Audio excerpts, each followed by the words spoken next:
Football, by the hell. Trafford, this is the theatre of dreams. Will you please welcome...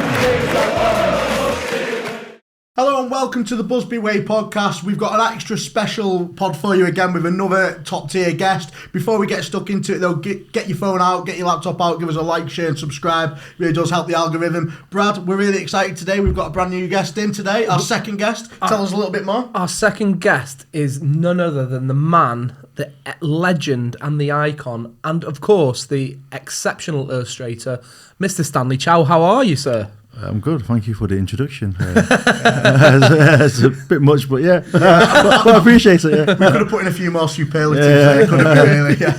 Just a couple more, but so Stan, let's just dive straight into it. Tell me, what do you think of Man United's recent form? Well, I think like everyone else, it's like it's been great, hasn't it? You know what I mean? Like 4 wins on the trot. You couldn't ask for more, really. Simple as that. I mean, I don't think anyone expected Carrick to come in to win 4 games in a row. And here we are. He's done it, you know. It just feels so much better, right? Absolutely, it just feels so much well, better. you know, it does feel like that. You know, the good days are back, really. Yeah. You you remember what Amarim said at the end of last season? The good days are coming. He didn't say he was bringing them. You're right, I know. Coming. Well, exactly. You know, but they are coming back. You know. The good days are coming when I fall out with Jason Wilcox 6 weeks before Christmas. A gift for the club. Yeah, But it has been good to be watching though. It's like you were saying, it's like a bit of a throwback at the moment. Everyone attacking at the same time. No, absolutely, yeah. It's good to see. Feel good factors back at Old Trafford, isn't it? Well, yeah. It feels like you're right. Like, it feels like Fergie's manager again. You know, without trying to put too much pressure on Carrick. You know, but it's the football's fun. Everyone's just kind of expressing themselves. The little touches and stuff like that. Little rondo around Cherky the other week. It was like that's just like you love it when he's kind of taking a piss, right? And that's kind of the kind of football we want to see. Well, I was just so happy in the stadium yesterday hearing the Olays. Yeah. Do you know what I mean? It has been how many years since we've heard Ole? We used to hear them every week, but it was but now, like, it's usually the away fans. In Bournemouth were doing it. The 4-4 draw, Bournemouth were Olaying us. I was like, oh my days! But it's definitely got better. What is the feeling like in and around the club now? Well, it just feels. Well, you just go to the game itself. Like, it's buzzing. Everyone's buzzing. You know what I mean? It was like the smiles were on everyone's faces. You know, the crowd are just evidently a lot louder than they have been over the last last couple of weeks. And what I've noticed right now is like when United are playing really well, the media are also kind of become pro Man United. Yeah. When we're doing really badly, they're really on us. Yeah. And then when we're doing well now, and it's like the media it's all good stories now. It's really kind of quite nice, and that helps the general like mood of the it's kind of me club. And James, when we're both on Sky, it's kind of really, really weird. So in the run up to Christmas, we were being asked, is Amarin out? Is Amarin going? Is Amarin being sacked? And now obviously the questions that we keep being asked is, when's Carrick signing a 4-year contract? So I think there's like that. You're right. When we're bad, we're really bad, and they've got to sell Man United being bad. Yeah. But when we're good, it's almost. I kind of feel like it's positive, but they're almost trying to set us up for a failure. Sure, yeah. Do you know what I mean? Yeah, it feels like they're just holding a guillotine above. What do you reckon? Are you going to win the league? Are you going to win the league? But I think with United fans in general, everything is a double-edged sword. Whatever question you get asked, and it's like you need to revert back to Fergie because that works. Then you do that. And go, why can't you just play new, expansive football and stuff? Like anything you get asked, there's a problem with it.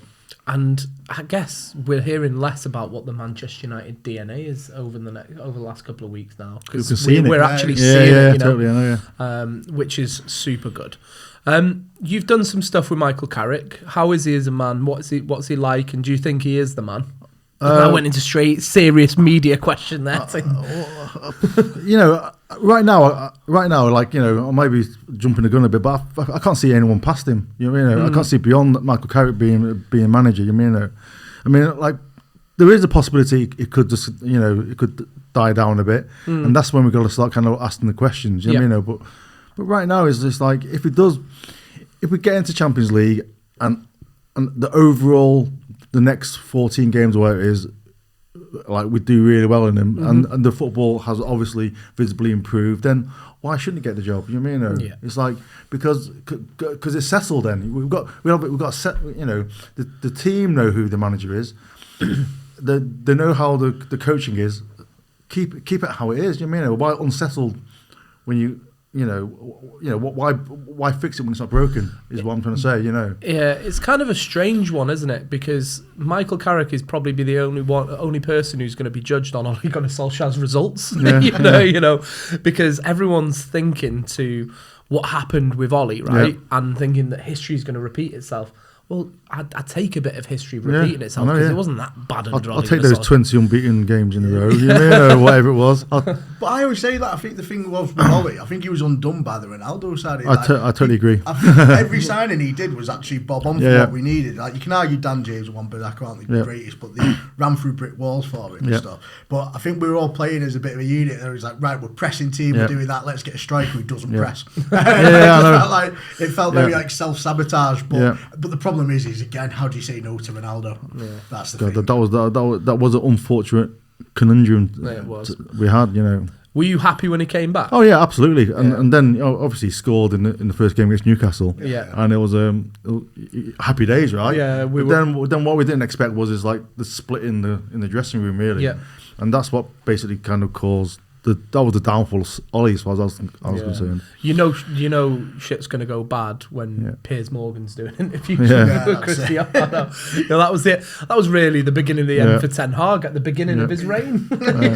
You know, but we kept him for longer than we should. But just looking at these current Manchester United players, which ones get you off your seat at the ground? Which ones are you most excited about? Oh God, like Cunha and Mbeumo obviously, and you know what? It's great to see Koby back. There's no, you know, we all know how good he was, and you know, obviously he had whatever falling out he had with Amram, whatever, you know. But now that he's been back for the last 4 games, he's been instrumental as far as I'm concerned, and I think he's the one that I look out for the most. Yeah. You know what I mean? Just because he's the academy player. You know what I mean?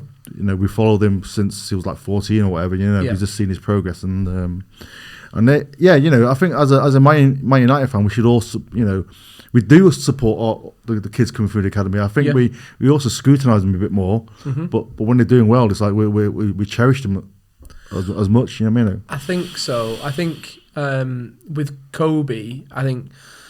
In the recent game against Tottenham, for me, he was my man of the match. Yeah. Even though Bruno gets the goal, gets the winner, he was everything, and he's what Casemiro's been missing. Yeah. You know, and Casemiro and obviously Fernandes being unleashed further forward is being unleashed by Koby Mainoo. Yeah, you know, exactly. Yeah. It's like it's actually quite nice that the answers have been at the club, and it was it's a youth academy graduate. Do you think he'll stay? Oh, I bloody hope so. Look, I reckon if Carrick stays, he'll stay. You know what I mean? Yeah. I think I think the managerial.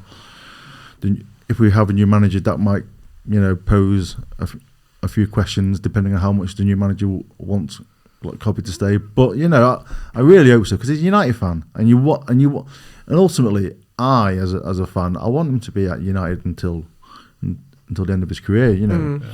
Yeah, we're saying about him being a local lad and you cherish his players and stuff. There's talk that if Carrick stays, he wants Rashford back. What do you reckon on that? Do you reckon he'd keep him back at the club, or do you think his time's kind of done? Well, personally for me, I would love Rashford back. You know what I mean? But knowing Rashford, I don't think Manchester's good for him.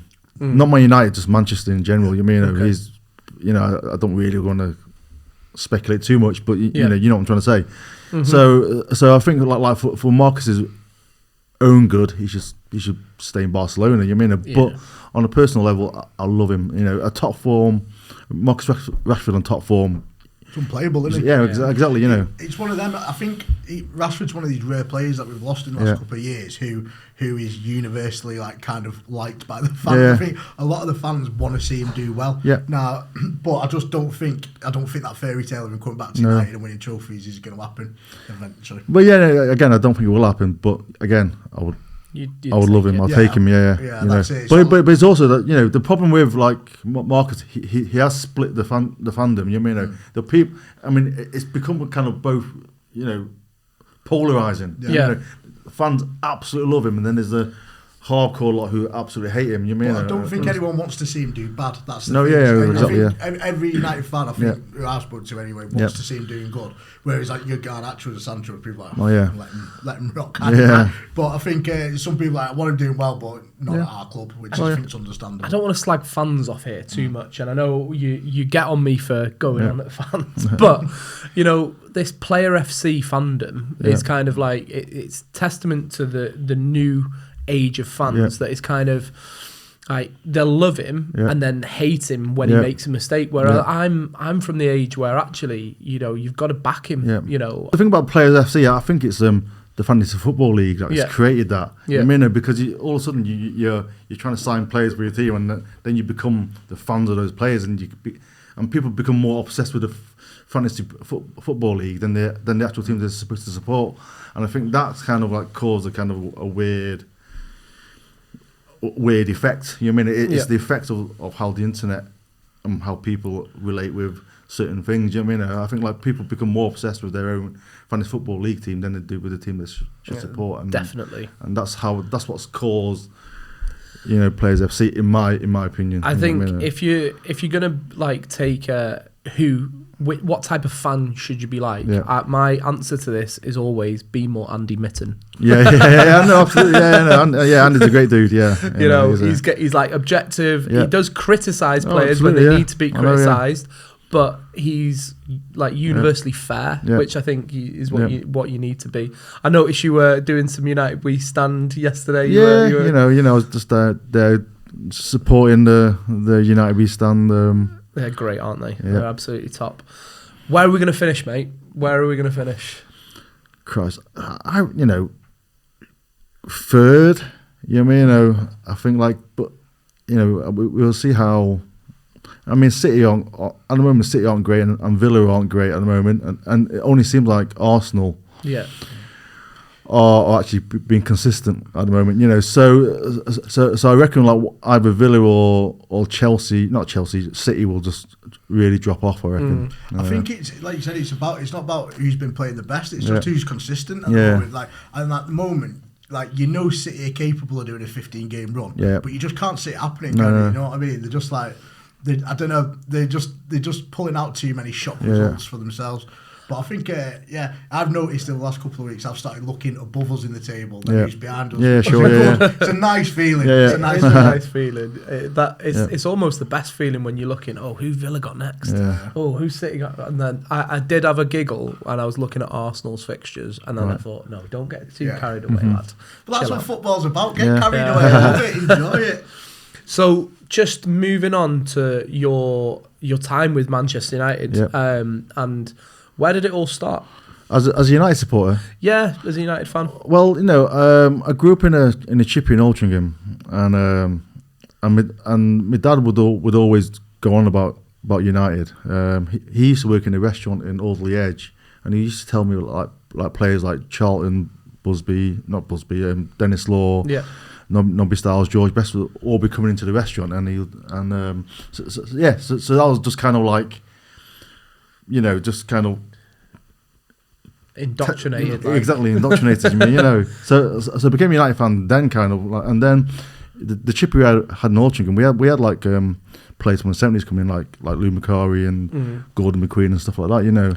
Do you think that's where Lou got his inspiration from to have his? No, actually, there's a good chance that I think Lou actually got his chippy before I was born, actually. But so it wasn't like a mystery shop. No, fake moustache on. Lou Macari's fish and chips are all right. Yeah, they're not bad. But I, you know, all this talk of a chippy. But so from then, what was the first Manchester United game you went to? First United game I went to was like 82, 83. It was United versus Norwich. Okay. We beat Norwich 3-0, I think. Robson scored 2, or no, Arnold Muren scored 2, and Robson scored 1. And I remember it was all standing then. I remember, so that was the first game I went to. So I guess a lot of the modern fans can't really, you know, when we talk about midfielders and we talk about impacts, everyone looks to Roy Keane, but obviously you're from the generation where you had Robson as well. You know, he would have been the first one, I guess, for you. How does he stand up against the modern midfielder? Well, I think Robson should still be considered one of the best midfielders ever. You know, at United. He tackled. He could tackle. He he's box to box. He assisted and he scored. Yeah. He had it all in that sense. You know, and definitely amongst the top three. He was all action, wasn't he? Absolutely, and I guess that probably forced cut short his career. I guess so. Yeah, and that's definitely, when Robson gets injured, United lose. It's one of those. That's one of the problems with the United team in the 80s. Robson gets injured. The other week if Bruno was injured. Yeah, I know, And I think it's systematic of that. He was like the main man. Bruno was, Brian Robson was, if they were in the team. And he's probably not held in his high regard because he wasn't in the height of United success. The same with Bruno, you could argue. It's a real shame, really. So Bruno is the modern day Brian Robson. Well, no, they're different kind of player, aren't they? Yeah, but definitely. In terms of talismans, they're definitely in the same bracket, really. Yeah. I think the stat of him reaching however many goal contributions, it's quicker than anybody else apart from Wayne Rooney. Stacks him up, and he's been in a terrible Manchester United team. Yeah. But in terms of was Brian Robson what made you fall in love with Manchester United, or? I guess he was part of the reason why I stayed in love with Man United. Because I was a United fan before Robson joined. You see, but I do. All the talk about him joining and then being the most expensive player, but I remember actually at home I had a poster of Robson actually. He signed his contract in the middle of the Old Trafford pitch. Yeah, and I got that as a picture, as a poster. Nice. When I was a kid, And I guess these kids don't know they're born these days, do they? For transfer stuff, you had to wait until they signed on the pitch to find out. Brian Robson, the thing for me always stands out in my mind is when he signed for Middlesbrough as the player manager. Oh yeah, and he had the blazer on and then he had the shorts and socks on. But that's for me. He didn't even have boots on. He just had this. It's just the socks as well. All business up top, all action at the bottom. I'm sure you're thinking why did I take that picture? Well, that's actually a really good segue to this question because you've been involved in some transfer stuff for Manchester United, right? So talk to us about that.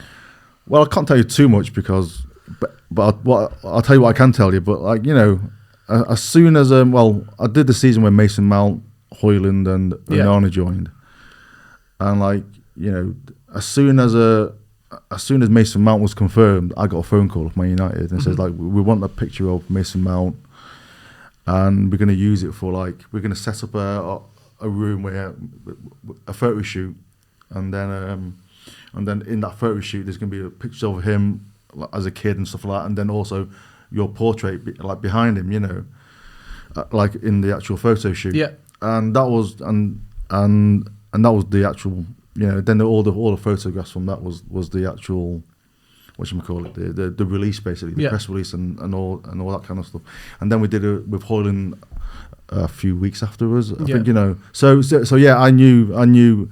That was confirmed probably a good 48 hours before most people knew. Yeah. Do you think that's the reason why Man United fans are so hungry for transfer news? It takes so long to do the release videos. Yeah, sure. Yeah. Mr. Cheek, you needed to be drawing people go, we should sign him next. Yeah. Maybe that's what we need to do. We need to commission you to do some, let's pick a player. Who do we want to sign? Yeah. That's why the thing was, there were a whole bunch of players that I thought we might sign. I'll have them already ready.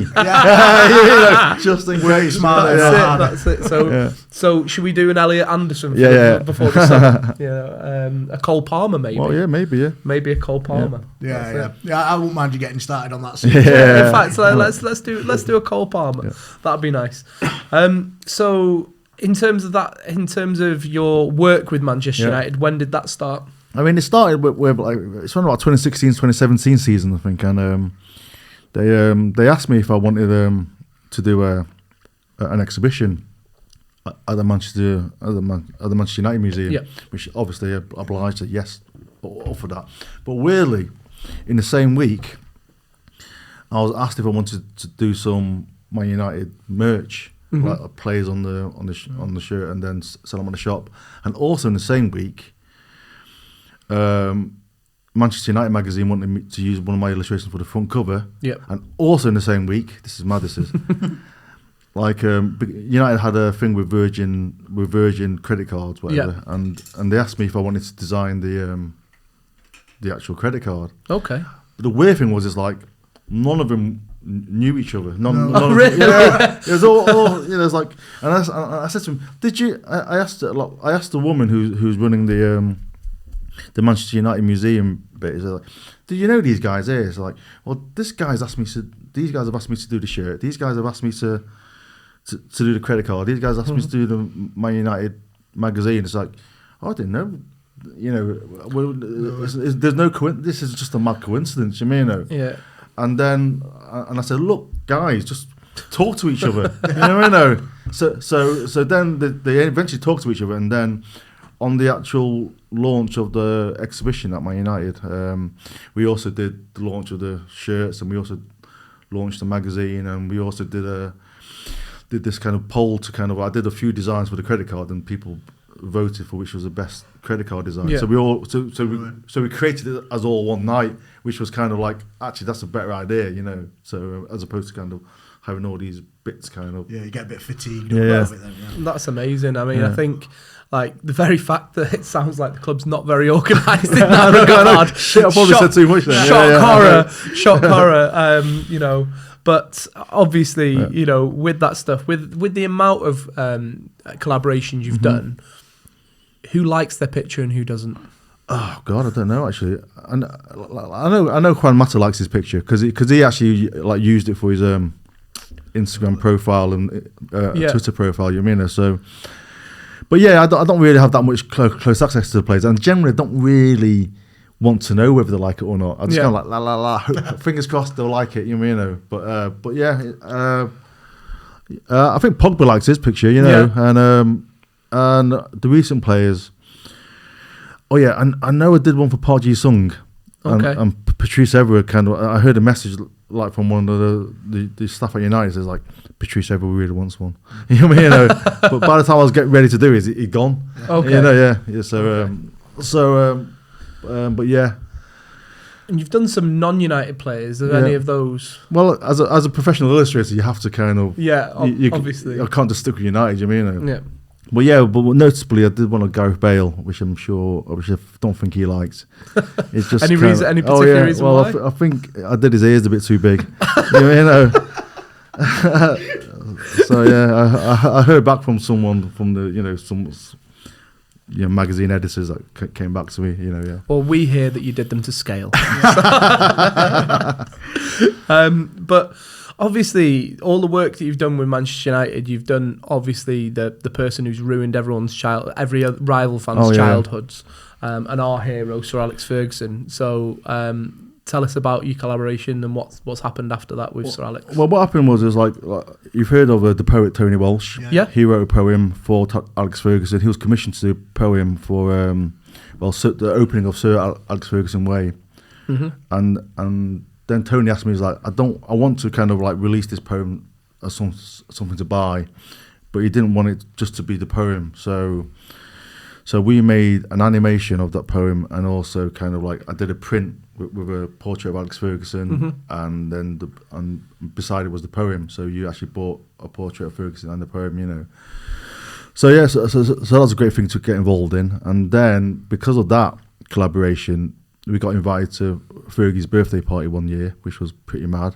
I sat around the table at Wings, and it was just like Fergie and his mates, and me and Tony Walsh just sat there like, what the fuck are we doing here? But the great thing that evening was just like we presented a frame, a frame print of to Fergie. Yeah. And whilst in the middle of the restaurant, Fergie stands up in the middle of the restaurant and actually says the poem in the restaurant. My days. And Tony Walsh was like holding my knee. What is going on here? This is, he's beside himself. But since then, we've also been invited to watch the games at United. So on his on the first game back from his stroke, his surgery, he invited us to watch United versus Crystal Palace, and we go to, and when we get invited by him, you get taken into his room, his his little suite basically, and you just kind of mingle with like his family and his friends and stuff like that. Cool. And then before kick-off, we have dinner. Yeah. And like we get taken to like to the restaurant area, and then there's like Fergie and 12 other seats, and I'm stood there like I'm not sure where to sit because I don't know anyone here. You know what I mean? And then Fergie comes up to me and goes, "Son, you sit next to me." Oh. And I was like, okay. Like shitting myself. Okay. I kind of want to sit next to you, but at the same time, I don't, because I'm like, yeah. That's incredible, and like it's. I guess it's just a testament to the man that he always comes across as a man of the people, you know, and I guess you can't. That's something you cannot fake, right? It's not something you can. That you can put up. Did you have much interactions with other Manchester United managers? You know, Jose or Louis? No, didn't actually. No, it's I thought I might have done, but it's never. They don't last long enough. We'll have ideas of kind of let's do something with the manager, and then he's gone. So that's the mark of success for Michael Carrick, to be commissioned as a manager, and obviously we can do something. There we go. That's what we want. And go on, Viva Michael Carrick. So just with all those things, it must be quite pinch me sometimes when you sitting having lunch with Sir Alex Ferguson. You know, you talking from back in. If anyone had told you back in the chip shop days that you'd then go and become, you know. Yeah. You must be incredibly proud. Well, totally. You know, I haven't the words yet to actually kind of describe how I feel, because it's a one-off thing. It's not even on your bucket list. It's so mad. You mean, you know, it's like it's kind of quite mind blowing. Tell me you didn't take any of his racing tips. Well, no, I'm not a betting man. You know what I mean? That's the best way to say. No. So just sort of like.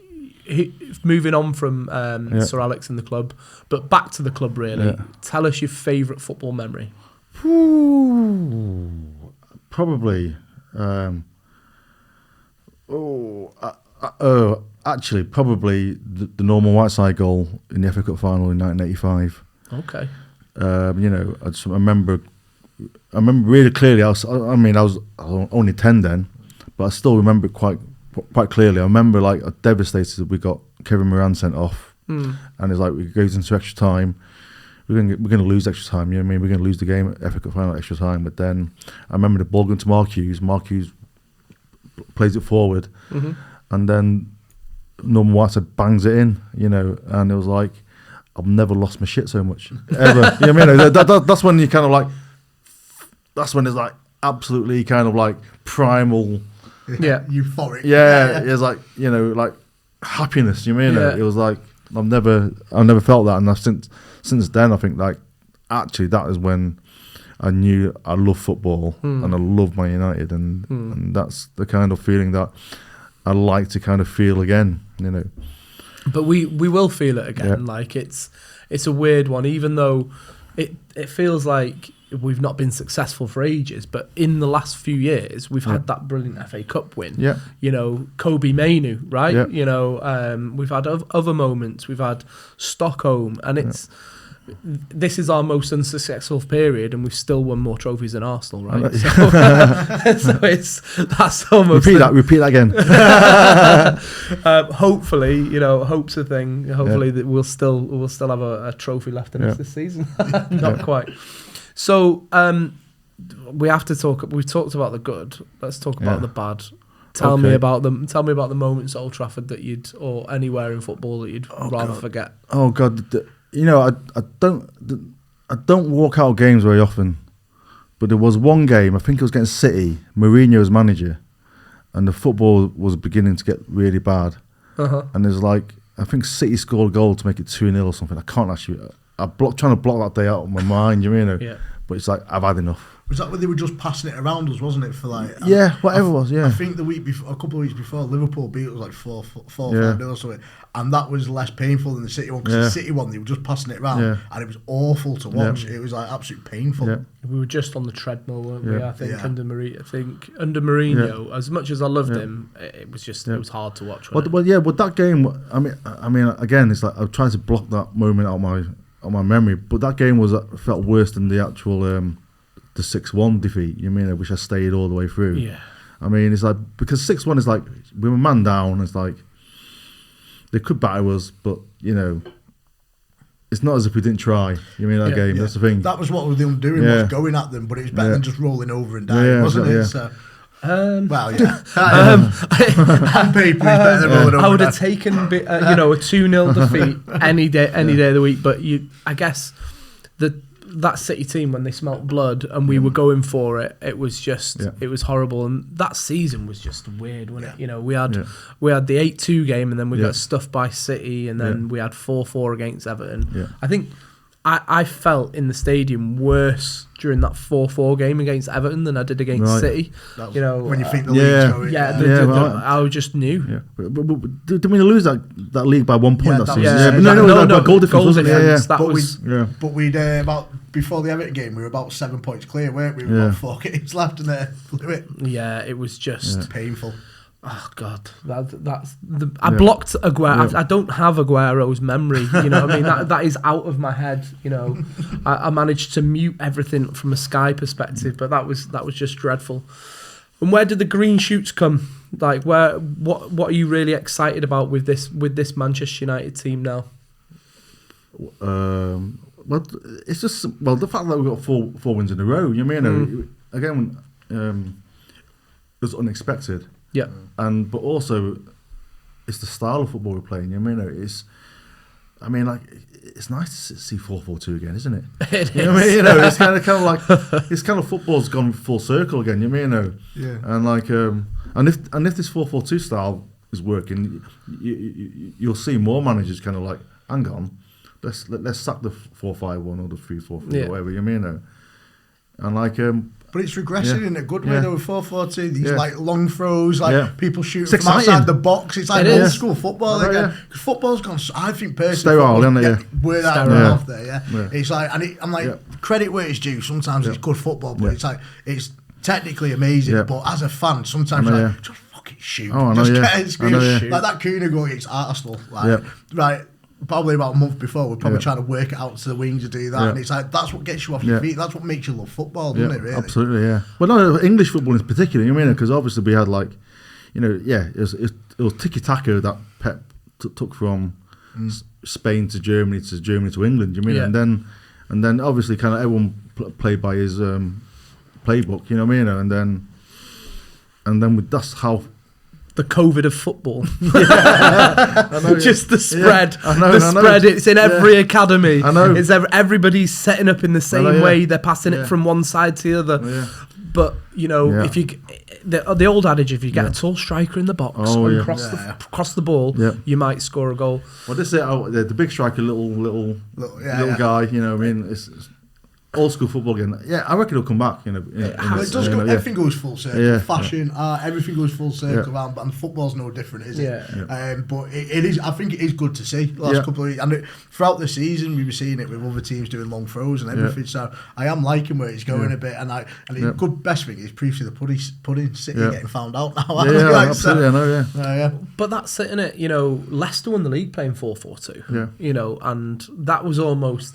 That should have been the knock to everyone, but everyone was like, "Nah, it's a one-off, right? Let's play 4-1-2-1-2. Let's play." That's it. It's like Southampton tried it last year, and it's like we're just going to play out from the back like City. Like, another 6-1 lads. It was absolute dreadful, wasn't it? You only do it if you've got the players to do it. I think it's the rule of thumb. So, what do we think? New Old Trafford or Old Trafford? I guess I'm a bit torn, really. I mean, ultimately. Ideally, I would like to see the current Old Trafford just to be modernised. But I guess the problem with that is we won't be playing at Old Trafford for God knows how many seasons, you mean. But at least with the new Old Trafford, we're still playing in the old stadium whilst the new one's being built. Yeah. and I feel that transition would be a lot smoother than maybe having to play elsewhere, maybe playing like Etihad or whatever. You know what I mean? Played at League Sports before there. Yeah, I know. For United games, you know. So yeah. So I think in terms of practicality, Yeah. you know, that's the new stadium. I mean, look, we deserve a bloody beautiful new stadium. I mean, Yeah. I've been to Wembley, like and it looks amazing. You know what I mean? I've had a tour around the other bits other than where you're kind of going as a spectator, and it's like it's incredible. And I feel like United should actually have a stadium like that. A good facility. Yeah. And I suppose your visual guys is like obviously the idea of the circus ring temple, what it's called. What did you think of the initial design? I didn't appeal to me, to be honest. I did think it was quite funny that obviously with all the leaks going in, it's like we're just going to create a big umbrella above the stadium. Yeah, but the idea is essentially a good idea, right? But visually, you got to make it look good. Make it work visually as well. You mean? Yeah, it definitely needed a draft 2 or 3 on that before they announced it. I think. It just looked like someone had draped a cloth over over what the plan was. I was waiting for them to Release reveal it. take it off. But my view is I'm in your boat. I think we definitely, having been to Tottenham's new ground, which I think is state of the art, it's elite. I've been to events there. It's incredible. But there's just something about that old ground, isn't there? There's just something about the Old Trafford roar. And like when you go to Tottenham's ground and when you go to other new stadiums, like the atmosphere is a bit crap in it. Right. But I guess it's down to us as fans to make sure the atmosphere isn't, Absolutely. Which Old Trafford's atmosphere sometimes it's hit and miss sometimes. in the last 15 seasons, it's been hit and miss, right? Yeah, definitely. Yeah. So back onto football memories. What's your favourite, more recent football memory? So whilst you've been working with the club and beyond. Oh, God, you got me thinking. Oh yeah, the FA Cup final. Well, in particular because that season I modelled the kit for United as well. You see. Oh, did you? Yeah, I was part of the whole marketing, and modelling the kit and stuff like that. So I was thinking, okay, as long as we win something this season, that will make this kit. Because I didn't particularly love the kit, you see. But if we win something, it'll just mean something different, you see. You mean, because the way my fondness for kits isn't necessarily the design; it's what happens when you wear that kit. You mean? Yeah. And so yeah, we won. The kit I modelled, we won the FA Cup against City, and so that kit all of a sudden meant even more to me than having just modelled it as well. So Yeah, so it's the Mainu goal always sticking in your head for that. Yeah. Was it the away kit that you were involved in, or the home kit and the away kit as well? Yeah. Yeah. That's incredible. I mean, it kits do hold a special memory, don't they? Yeah. My favourite United kit, obviously, you've got the Champions League '99, but I always love the blue United kit where we beat Arsenal away. Sure, yeah. I mean, obviously, we didn't win the Champions League that season, but it was the memories of 58. It was like a 58 recognition kit, and then obviously we smashed the league that year. And scored that amazing goal at the Emirates. That was a good goal. That's my one. But other than the cup final, what else you like on a match day? What's your what goals have been your favourite goals? Oh God, there's probably. I mean, I could even go back to the Fulham game like last week or a couple of weeks ago. It's like you can't beat a last minute winner. But I don't know how. When you say recent, like for me, anything after 2000 is recent, right? Okay. So go back to Van Persie's goal, against Aston Villa where he won the league title. Yeah. I mean, it was the best goal I've ever seen at Old Trafford, and it's just that will just stay in my memory like forever, I think I might have told this story before, but I cried. Right, I cried during that game because I knew that it was we're not going to see this lot again, because we'd already knew that Ferguson was leaving, and then it was just such a special goal. I know, yeah. But the fun thing recently is like Wayne Rooney's been talking about it, like recently on his podcast, and he said they've been practicing that, like training, like the week before, when Wayne gets deep, Van Persie legs it up, and then they've been practicing that all week, and it never worked. Yeah, they could never pull it off in training, and then at one time that they did it at a game, it went straight in. The league. I know, God, we just need one more of them, don't we? Yeah. But you need to do that team that season. I think it was obviously it was Ferguson's last hurrah, but it just had the blueprint of Ferguson, because we were, I remember the first 10-15 games, we won so many games in the last minute. I remember Southampton away, Van Persie hat-trick. There was so many of those where we'd go behind and then we'd win, which I guess they're always the best ones to watch. Well, I think always it's like the Man United like DNA is go behind but then outscore him. You mean whatever amount of goals they score, we score more, and that I think is the actual mentality you should approach games, really, and that's the. It makes you wonder now in this day and age how many extra goals we'd score with all the extra time that's added on. Now. You ended up with like 110 minutes. Yeah. We'd won games like 7-0 every week. It is crazy. I mean, like. With football though, it's you kind of like, how do you feel if United lose? Oh God, it ruins the weekend. That's it. Hopefully, Well, actually, it doesn't ruin the week. It ruins the week, because it's like I stopped listening to all the United podcasts that week. I don't watch Match of the Day, just trying to avoid the news, and then the only thing you're kind of looking forward to is the press conference for the game up, for the game before. Yeah, I think what got me into press conferences was Louis van Gaal. Like I just think he was, because Sir Alex's were always a little bit tense. Yeah, sure, he was always quite. He'd start it off with bollocking the journalists, obviously, and then you'd get some sort of mundane questions. But where Louis van Gaal.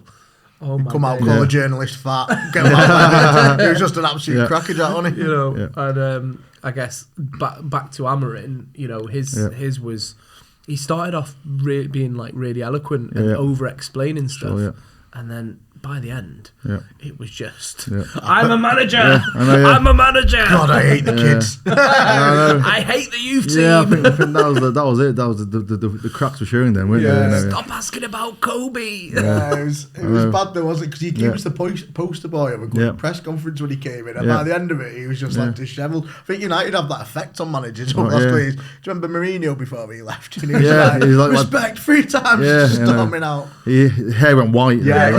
Proper ice white. We were saying it's lucky that Carrick's already going grey a little bit, because everyone comes in looking dead suave and does that, so he's come in already looking a bit. It started with David Moyes, wasn't it? I mean, I guess for you, you'd maybe have to do the take of them before they you did the picture of them before, and then after. Moyes would have been terrible, wouldn't it? He was ginger, wasn't he? And then he just went white, gone, Has anyone commissioned you to do a United strand with like a shaved head or mohawk, or how would you approach it? Well, I just do a tree with eyes on.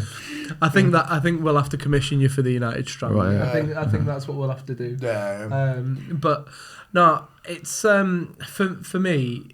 You're like one of the main reasons why we've got you on the pod is like, I guess in the darkest of years that we've had, I guess like your art has kind of captured for me a lot of the positives about like the simplicity and the positives in the club and the players, and like what was your inspiration behind that style?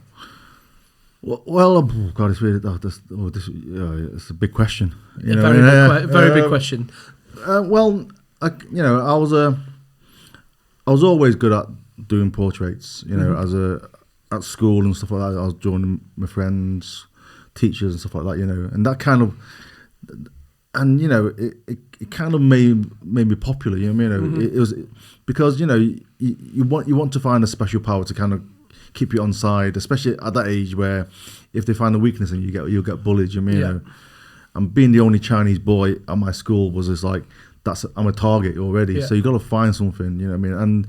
And I kind of really used that as a kind of as a protective shield, really, you know. So you didn't give him your lunch money, you gave him your portraits. Well, yeah, but pretty much, and then to the point where I'm selling them. Worth more than the lunch money now. You know, yeah. Have you sold any to a bully? I probably have done, yeah. But yeah. So that was what I was doing at school, really, you know. And then I went to art school, and then, you know, after art school, I was, you know, became a freelance illustrator. But that wasn't my style at all, really. I was working for like fashion mags and girly magazines, and when I say girly magazines, I don't mean, you know, I mean kind of like teenage. Yes. You know, well, that kind of that Not kind Zoo, of stuff, you know, yeah. Smash Yeah. Hits. Yeah. And then and you know, and I just got kind of like, and the main reason I was doing that kind of work was I didn't have the confidence to be able to kind of think my actual art style at the time was good enough, and it wasn't good enough, which is kind of, you know. But for about 10 years, I just kind of carried on doing all that kind of like editorial art stuff, and I just got bored of it. And I said to myself, I need to kind of do what I really love doing. But by that time, after 10 years in the business, I'd technically improved. And basically like, okay, I want to do portraits now. What do I want to draw? So I want to draw the things that I love the most, which is football, or football, Man United even, you know. So it started off with kind of, you know, I worked on a style, and I mean the first one I actually did and posted online was a picture of Wayne Rooney, and before long after that was posted online, I got like Edgar Davids like messages me, I want one. You know what I mean? Okay. So that was okay, cool. I'm doing the right thing here. This is working. You know what I mean? Yeah. And then that gave me the kind of encouragement to kind of just really kind of go for that style. Yeah. And really double down on it, really push it as hard as I could. You see, you know. And back in those days, as well as Twitter, we had this thing called Tumblr. Yeah. And Tumblr had no algorithm. You know what I mean? Yeah. So if something gets popular, it just becomes viral instantly. You know what I mean? So I'll be posting stuff on Tumblr, and then within half a day, you'll have 1 million views, and that just became kind of quite normal back then. You know what I mean? Like, I don't think even people knew what viral had a word then. You know what I mean? Yeah. But because it had no algorithm, literally everyone just saw it, and you know, and it just got shared, and that's how my work kind of got well known. Really, you know, that's how I you know, that. I mean, without Tumblr, I don't think. Props to Tumblr. I'll be here, really. I mean, because it was through Tumblr where like I was seen by art directors in America, because it was a platform where mainly artists and art directors used before girls with like My Little Pony got started fucking stuck and shit on. You mean spamming the platform? Yeah. Well, you know, because it was a serious platform then, you know. But then obviously it's like Instagram. Instagram was quite a serious, arty and then platform. it just becomes a fucking mess. You know. Here's my lunch. Yeah. And I'm to blame for that as well. Actually, I had to do my lunch. But anyway. But yeah, so through there where I got, you know, art directors saw my work, and because I ended up being in a load of magazines and newspapers, that kind of like helped my career, really. Yeah, you've become like really iconic with football in Manchester though as well, isn't it? And it's just like it's gone hand in hand. Well, I think like Gary Neville really helps in that sense as well, because he asked me like about 10, 11 years ago, said like. Can we have an exhibition of your work? We're planning to have like every 6 months rotate an exhibition in Hotel Football. 10 years later, that same exhibition is still there. You mean? Yeah. We're changing everything. They even posted, didn't they, when they changed of the guard with Carrick, and, and it's just like it's that ingrained with Man United. Yeah. It's just like part of the furniture now, isn't it? I quite like it. It's nice. It's you know, it's you know. But that's how kind of social media works, and you've got to kind of exploit it to a degree. You know. And have you had any critics on social? Yeah, but I just tend to ignore it. You know, it's like I admittedly I don't like read the comments that often. You know, so I don't really. But I guess the one thing you do is Edgar Davids getting in touch. Oh yeah, Edgar Davids gets in touch. You know, once. And how did he like it? Well, I assume so. You know, because he used it on his Twitter profile. Was he wearing his Barnet kit? yeah. I think it's after the time he had a Barnet. I can't remember anyway. And did you do him in the glasses? I've got it. Yeah. Well, no, I actually did it without his glasses, and he said like, I want one with my iconic glasses on as well. Yeah. Amazing. And what's your favourite collaboration that you've done? What's the best, or the one that you love the most? Oh, I didn't play that. I illustrated. Oh God, yeah. I mean, there's a few. I mean, there's a Pogba one that I really like, just purely because of the simplicity of it all. You know, it's like for me, it's just like the less detail in a portrait, the better it is. You know, and the Pogba one is literally like a few triangles and a few circles, and it's kind of like. And that's him. Great, you know. I mean, like other ones. I mean, I kind of quite like the Mbeumo one that I've just done recently. You know, he's because again, it's just that simple. You know, and I like Mbeumo as well. Oh, he's lovely. Yeah. He's great, isn't he? I mean, like it's good. He's hit 10 goals now. Yeah. He works his arse off, and he can stick it in the net. Which you know, what else can you do? Yeah, I'm crying out for that. Was there ever, obviously, you got Edgar Davids getting in touch, that was quite a big one and stuff, but was there a moment where someone commissioned you and you're like, fucking hell, this is taking off now? Like, was there like a particular moment where you got someone commissioned you and you as a specific footballer? Yeah, well, were you just like, Jesus, this is really snowballing? Well, no, the thing was like, the New York Times, well, you know, I think, actually, I know the peak of my actual career, because it's kind of going down a little bit now. in a weird way. Here, right now. You've hit rock bottom now, Stan. Cheers, mate. Thanks, mate. I know, but, clip that up. Yeah, but I did a portrait of Donald Trump for the New York Times, like cover, and this was just before he became president of the United States, and it was a great cover, and he won a few awards and stuff like that. But then weirdly, like after that, he hated it. Apparently, which is yes, but then actually when he became president, my work in America just kind of like fell off a cliff. Really? Yeah, it was okay. So that's where he's kind of like, oh, this is a bit crap, you know.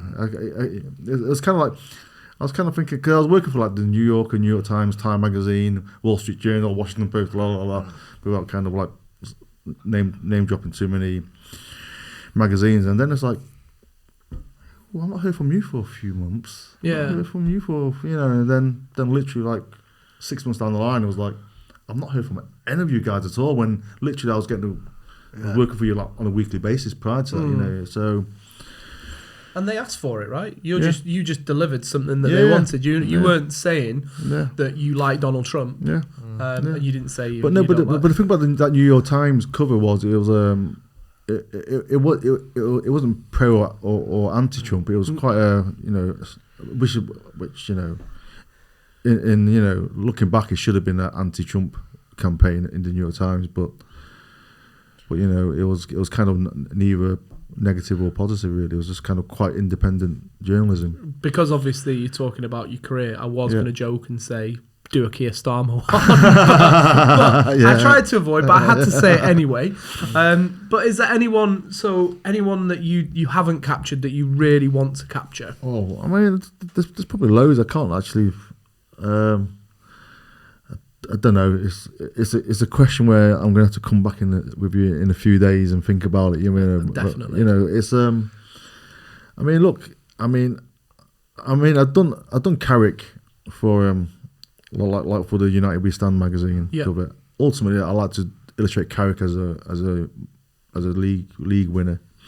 That'll be you know, that'll mean more to me as a league if he ever wins the league, or actually not even that. It's like whoever is the next manager that wins the league for us is the person who I want to capture next, basically. Yeah, you know. I guess like for me, you know, it would be great to see because you've been doing them for quite a long time now with the club, but we've never had like the league title one. Exactly, so I guess it'd be amazing for you to get that done. Come on, Carrick, pull it out. Pull it out, absolutely, man. Pull it out. A couple of months, mate. Just wait. We're in the pocket. We're in the pocket. That's it. I mean, look, we're not sounding too optimistic. We're still in the title race, aren't we? We are still in the title race. And let's hope City drop points. Let's hope City drop points. Thank you very much for the collaboration with Dong Fang Zhou. We plan to give it to Dong Cool. very soon. How was it capturing Dong? Well, the hard thing was like there are not that many pictures of him. See, and the way I work is that I need lots and lots of pictures of a certain person just to be able to kind of like have the image kind of burnt into my brain, and then that image that's burnt into my brain transferred onto the computer screen basically. So I need to feel like I know them, know their faces inside out before I kind of commit to a. Note to self: we'll find a more active player to commission. But I think that's why we love him. It was like the ultimate shithousery when he got when Alex Ferguson made the Chelsea players give the guard of honour. I was like, that was the ultimate shithouse move I've ever seen in football, and that is why I love him. I think he goes down in folklore because nothing better than seeing that picture of John Terry and Lampard like really fuming, clapping Chris Eagles. Yeah, that's it. Fantastic. Have you done a Chris Eagles? But yeah, I think just to wrap, thanks so much for your time, It's a pleasure. we hope to have you back soon. Cool. Awesome. Cheers, guys. Nice one. Thank you. Cheers. Bye. Cheers. Football, by the hell. Trafford, this is the future of dreams. Will you please welcome